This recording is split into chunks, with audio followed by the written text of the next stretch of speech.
Mahamaya sports stadium Ghaziabad में pink booth उप निरीक्षक सुमन राघव, पिंक बूथ दुधेश्वर नाथ, कोतवाली नगर और महिला हेड कांस्टेबल सीमा रानी ने डेली रूटीन में स्टेडियम का निरीक्षण किया और वहां आई हुई सभी लड़कियों और महिलाओं से उनकी सुरक्षा को लेकर बातचीत की।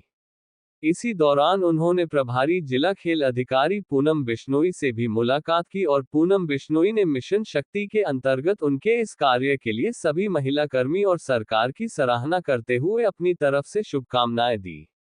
नूतन पटवाल की विशेष रिपोर्ट। एक इतना बड़ा कार्य माननीय मुख्यमंत्री जी ने, जिसे अपनी हेल्पलाइन के माध्यम से 1076 और 1090 वुमेन हेल्पलाइन 181 और पुलिस आपातकालीन सेवा 112 102 जो हमारी ऐसी गर्भवती महिलाओं हेतु, तो हमारी उत्तर प्रदेश सरकार के द्वारा बहुत ही ज़्यादा महिला सशक्तिकरण के लिए सशक्त कार्य किए जा रहे हैं। तो आज मुझे बेहद प्रसन्नता हो रही है इस कार्य में सहभागी होने में, क्योंकि 2009 में इस कार्यक्रम की शुरुआत एक छोटे से पेड़ के माध्यम से मैंने की थी।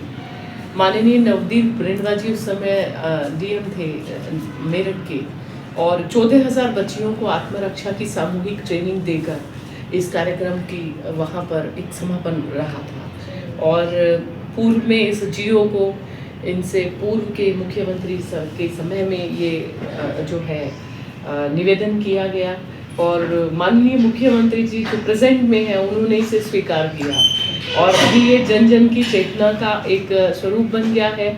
और हमारी बेटियाँ जो हैं वो सशक्त रहे, वो कहीं भी जाए उनको सुरक्षा के लिए जो 1076 की मुख्यमंत्री जी की, माननीय मुख्यमंत्री जी की जो हेल्पलाइन है, वो वास्तव में बहुत ही मैं हृदय से उनका आभार अभिव्यक्त करती हूँ। और आप जैसे सैनिकों का जो दिन रात इस कार्य में लगे हुए हैं, और आज तक मैं लगभग 28 लाख बालिकाओं को मैं भी आत्मरक्षा की ट्रेनिंग दे चुकी हूँ। कई सारी मुहिम में जागरण की, हिंदुस्तान की, खुद अपने पुलिस प्रशासन की, इंडियन आर्मी को, एनसीसी कैडेट्स को, स्कूल में, कॉलेज में, यूनिवर्सिटीज़ में, इवन यूनाइटेड नेशन ऑर्गेनाइजेशन के लगभग 21 देशों के प्रतिनिधियों को भी मैंने अंतर्राष्ट्रीय स्तर पर आत्मरक्षा की ट्रेनिंग दी है। तो आज ये बहुत ही खुशी का अवसर है। और वर्ष 2016 में मुझे इसी सशक्तिकरण के लिए रानी लक्ष्मीबाई वीरता पुरस्कार भी मिला है। तो अपने आप में ये पल आज मुझे वापस उस दिन को याद दिला रहे हैं जब हमने एक से शुरू किया था। आज मेरा ये कारवां बढ़ता चला गया, और मैं अभी देशवासियों की सभी माताओं को स्पेशली मैं कहना चाहती हूँ, आप जीजाबाई बन जाओ, शिवा अपने आप तैयार हो जाएंगे। और आपकी शक्ति जो है वो राष्ट्र की शक्ति है, और हम जब अपना दायित्व निभाएंगे तो मेरा देश वास्तव में, मेरे देश का आत्मबल, मेरे देश का गौरव और सम्मान, एक जब हम महिला का सम्मान करते हैं तो मुझे लगता है उस राष्ट्र का गौरव और भी ऊंचा उठता है। तो हमारा तो रामायण और महाभारत का राष्ट्र है, जिसमें जो है बहुत सम्मान का एक यत्र नारीस्तु पूज्यते रमन्ते तत्र वीरा, जहाँ नारी की पूजा की जाती है, ऐसा वेदों में कहा गया है, और सभी शक्तियाँ भी उसी से शुरू है।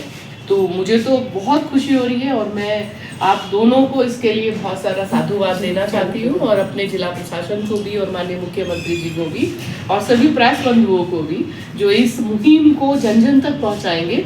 और ये देखिए आप सभी, अभी शारदीय नवरात्र की इसमें शक्ति मर्म, और माननीय प्रधानमंत्री जी और माननीय मुख्यमंत्री जी जो हमें इस पंचम चरण की ये शुरुआत आपने की है मिशन शक्ति की, जो एक संकल्प के द्वारा सुसज्जित है। और मुझे लगता है कि बहुत जल्दी हम अपनी मातृशक्ति को, क्योंकि वो वास्तव में उनके साथ शक्ति तो खुद ही है, वो शक्ति तो संपन्न है ही, वो तो शक्ति प्रदाता है मैं कहूँगी। तो सिर्फ हमें उसका भान होना है और अपने को आत्मसात करना है। मैं रहूं या ना रहूं, मेरा देश रहना चाहिए। और जब हम कहते हैं देश की रक्षा कौन करेगा, तो आवाज़ आती है हम करेंगे। और कैसे करेंगे? तन से करेंगे, मन से करेंगे। विद्यार्थियों से मैं धन की बात नहीं करती हूँ, लेकिन तन और मन यदि मजबूत होगा तभी मैं राष्ट्र की रक्षक बन सकती हूँ। तो मेरा आप सभी से, आपके चैनल के माध्यम से निवेदन है कि आप बेटियों को और भी ज़्यादा सशक्त बनाएं, आप नियम बेटों पर भी लगाएं, बेटों को समय से आप नहीं बुलाते हैं घर, उनके लिए सीमा तय नहीं करते हैं, तो मुझे लगता है अगर हम उन्हें नैतिकता का पाठ पढ़ाएं तो शायद समाज में कोई घटना ही नहीं होगी। तो वास्तव में हम सबको उस समाज की, उस अपने इतिहास पर गर्व करने वाला जो मेरा इतिहास है गौरवशाली, उसके बारे में उन्हें बताना पड़ेगा। पहले क्या होता था, जब हम शिक्षा प्राप्त करते थे तो हमें नैतिक शिक्षा एक हमारे पास चैप्टर था, किताब थी एक स्पेशली। तो आज की डेट में वो नैतिकता कहीं दूर जा रही है। तो मेरा ये मानना है कि आप बेटियों को टाइट करने की जगह अगर बेटों को टाइट करेंगे तो वो घटना ही नहीं करेंगे। तो मेरा सभी माता पिता से चैनल के माध्यम से निवेदन करूंगी कि हमें अगर अपने राष्ट्र का पुनरुद्धार करना है, राष्ट्र को परम वैभव तक पहुंचाना है, तो महिला शक्ति और जो विशेष रूप से हमें उनका सम्मान करना होगा और उन्हें आगे लाना होगा और खेलों से उन्हें जोड़ना होगा। यदि आप, क्योंकि हम नैतिकता लाए कैसे, ये प्रश्न उठता है, तो मैं निवारण भी बताना चाहूंगी। क्योंकि खेलों से निर्माण चरित्र का और चरित्र से निर्माण राष्ट्र का। यदि हम अपने बच्चों को खेलों की ओर आकर्षित करेंगे, जन जन तक खेलों को पहुंचाएंगे, तो मुझे लगता है वो बच्चे जो हैं फिर गलत चीज़ों से अपने आप स्वतः ही दूर हो जाएंगे। तो मैं आप सभी का बहुत बहुत हृदय से धन्यवाद करती हूँ और मिशन शक्ति की एक बार फिर से जय करती हूँ। जय हिंद, जय भारत। तुम भी एक बार